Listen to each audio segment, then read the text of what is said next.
At one time, the term affordable Jaguar would have been considered an oxymoron. Not anymore. On this edition of Test Drive, the Jaguar XE.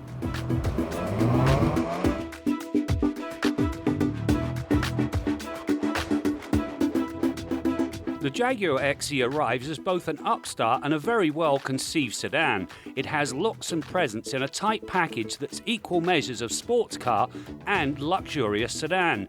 This is particularly true of the R-Sport. The distinctive headlights, LED daytime running lights, expressive body kit and a rear spoiler all add to its overt curb appeal.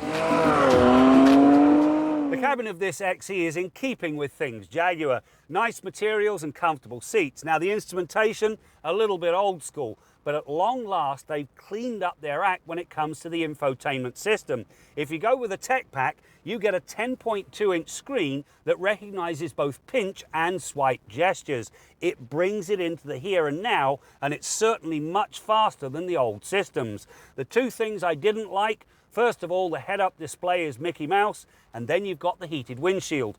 All it serves to do is put annoying little wires in the glass. The XE tester arrived with Jag's sweet 3-litre supercharged V6. It puts out a healthy 340 horsepower and, more importantly, 332 pound-feet of torque.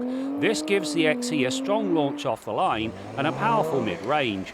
The engine also displayed a great deal of composure. It never got loud, nor did it protest when pushed towards redline.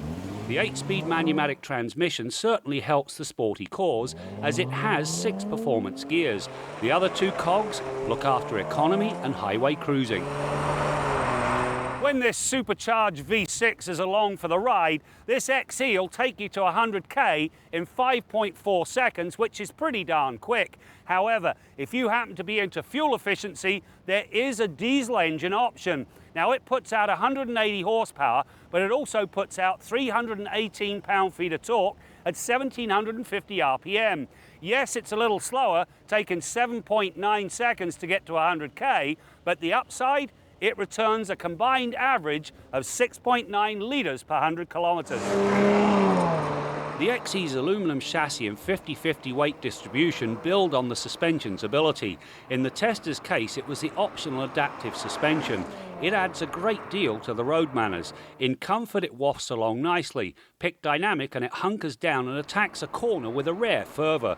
Throw in the poised steering and oversized tyres and it feels as though the XE has its namesake's claws gripping the tarmac.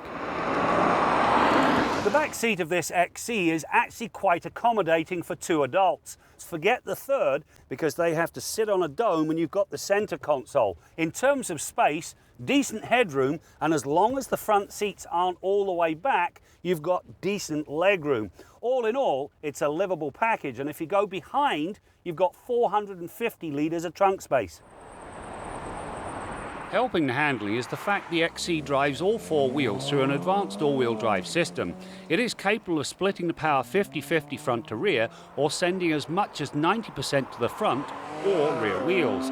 Its ability and the brake-based torque vectoring system add to the XE's dynamic appeal enormously. The lot can be tweaked to suit the tone of the drive. The various modes change the steering feel, throttle sensitivity, shift points and suspension. Pick standard for the city and dynamic when it's time to have fun. You know, this Jaguar XE delivers a great deal of choice. You've got speed in the form of a supercharged V6, you've got fuel efficiency in the form of the diesel, both of which come with a very good all-wheel drive system, which means that this car is more than a fair weather friend.